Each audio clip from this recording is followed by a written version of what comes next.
Hello and welcome to Wednesday's Words of Worship.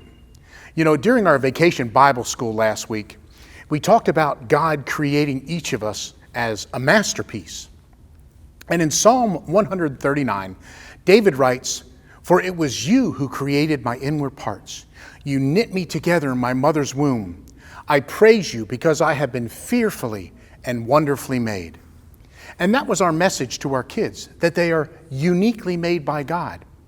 Now, in that scripture we just heard, David says that we are fearfully and wonderfully made. The translation of fearfully made means with great reverence, heartfelt interest, and respect. And wonderfully made here means unique or set apart.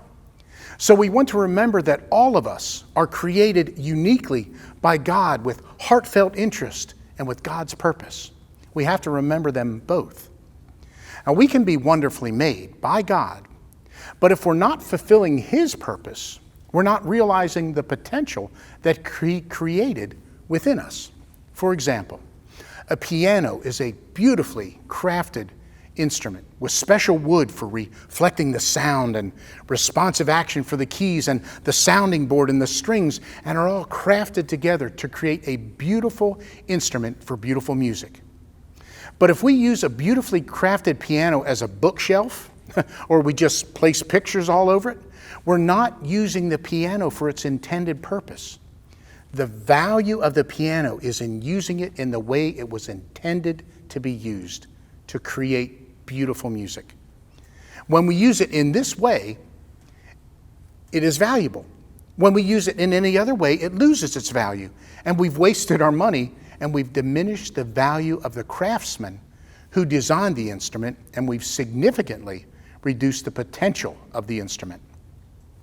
So as we look at our purpose, we have to look at the purpose or purposes that God has in mind when He created us, in order to reach the full potential our Creator had in mind when He created you and me.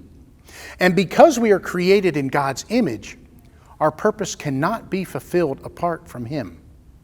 King Solomon, who was alleged to be the wisest man ever, tried to find purpose and fulfillment in indulging in all of his own pleasures. And yet, at the end of his life, he concluded that the only worthwhile life is one of honor and obedience to God. You were created by God to know Him, to love Him, and to glorify or worship Him. And when we start to act in ways that fulfill these purposes, then we will begin to experience an intensity of joy and fulfillment in the Lord that we have never known before. I pray that you will look to God to find and fulfill your purpose. Hey, thanks for listening. I'm Kevin, and I hope to see you again next week.